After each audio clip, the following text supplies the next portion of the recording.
बिस्मिल्लाहिर्रहमानिर्रहीम। अस्सलाम वालेकुम। Welcome to my channel. अगर आप मेरे चैनल पर नए हैं तो पहले मेरे चैनल को सब्सक्राइब और वीडियो को लाइक कर लें और बेल आइकन को प्रेस कर लें ताकि मेरी हर नई आने वाली वीडियो का नोटिफिकेशन आपको मिलता रहे। आज हम बनाएंगे खीर, कैरमलाइज खीर, जो बहुत ही मज़ेदार बनती है। तो चलते हैं अपनी रेसिपी की तरफ और रेसिपी स्टार्ट करते हैं। तो खीर बनाने के लिए सबसे पहले हम चावल लेंगे और इसको भिगो कर रखेंगे। तो 1 प्याली चावल लिए मैंने, 1 कप, और इसको हम पानी में डालकर और धोकर भिगो कर रख देंगे तकरीबन 1 घंटे के लिए। तो चावल मैंने भिगो के रख दिए थे। अब मैंने 5 लीटर दूध लिया है जो पतीली में डालकर चढ़ा दिया है और चूल्हा जला दिया है इसके नीचे। और जब इसको उबाल आ जाएगा तो फिर हम इसमें चावल ऐड करेंगे। तो दूध गर्म हो गया और इसको उबाल आ गए हैं। तो अब हम इसको चम्मच से हिलाएंगे ताकि ये उबले ना, और इसमें चावल ऐड करेंगे जो मैंने भिगो कर रखे हुए थे। तो ये चावल लिए मैंने और चावल हम इसमें शामिल कर देंगे और चावल डालकर फिर इसको चम्मच को चलाएंगे। तो पानी नहीं शामिल करना है इसमें, सिर्फ चावल ही डालने हैं, इसलिए हम इस तरह चावल निकाल कर डालेंगे। आप चाहें तो पानी निचोड़कर और फिर एकदम ही सारे चावल शामिल कर सकते हैं, लेकिन ज़रा एहतियात रहती है इस तरह डालने में। अगर नीचे रेत वेत हो तो वो फिर नीचे ही रह जाती है, वरना फिर साथ ऐड हो जाती है। तो ये चावल मैंने सारे शामिल कर दिए इसमें और अब इसको चलाकर हम पकने के लिए रखेंगे और साथ साथ इसको चलाते रहेंगे थोड़ी थोड़ी देर पर, क्योंकि इसको उबाल ज़रूर आएंगे। और 2 से 3 उबाल आते हैं दूध को जब खीर चढ़ाते हैं, तो पास खड़े रहना चाहिए, वरना उबाल आकर फिर दूध सारा गिर जाता है और चूल्हा भी ख़राब हो जाता है।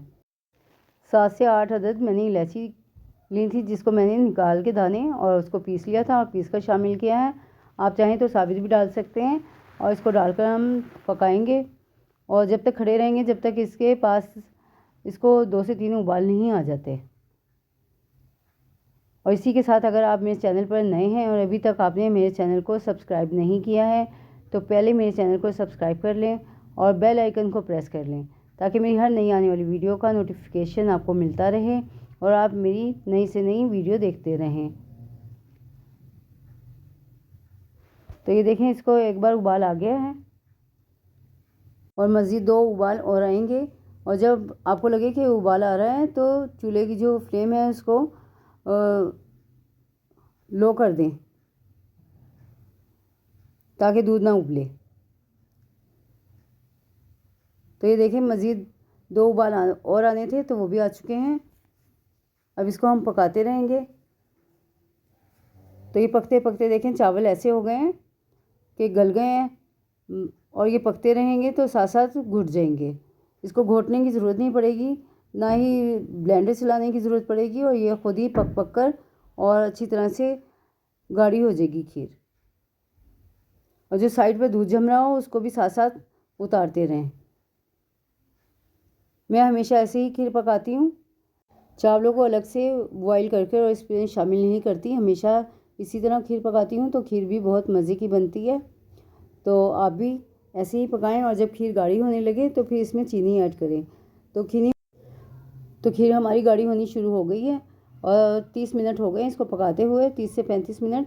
अब मैं इसमें 1 कप चीनी ऐड करूँगी और चीनी डालकर फिर इसको पकाएंगे। और जब चीनी शामिल करते हैं तो फिर खीर दोबारा से थोड़ी सी पतली होती है और फिर आहिस्ता आहिस्ता दोबारा गाढ़ी होनी शुरू हो जाती है। तो 1 कप चीनी मैंने इसमें शामिल कर दी है और 1 कप चीनी को हम लेंगे और उसका कैरमलाइज़ करेंगे और फिर शामिल करेंगे। तो ये मैंने फ्राई पैन ले लिया है साथ ही, और इसमें 1 चम्मच हम पानी शामिल करेंगे। ज़्यादा पानी नहीं लेना, सिर्फ 1 चम्मच लेना है। और अब इसमें चीनी शामिल करेंगे और चीनी डालकर हम इसको फैला लेंगे। और एक चूल्हे पर मैंने खीर रख दी है और दूसरे चूल्हे पर मैं फ्राई पैन रखकर और चीनी को कैरमलाइज़ कर रही हूँ। तो टोटल मैंने 2 कप चीनी ली है, 1 कप खीर में शामिल कर दी है और 1 कप फ्राई पैन में डाल दिया कैरमलाइज़ करने के लिए। तो इसको चलाएंगे नहीं, ये देखें आहिस्ता आहिस्ता कैरमलाइज़ होती जा रही है चीनी। जब आपको लगे कि इतनी कैरमलाइज़ हो गई है तो फिर इसमें स्पून चलाएं, इससे पहले नहीं चलाना। तो अभी आहिस्ता आहिस्ता कैरमलाइज हो जाएगी सारी चीनी। तो चीनी सारी कैरमलाइज हो गई है।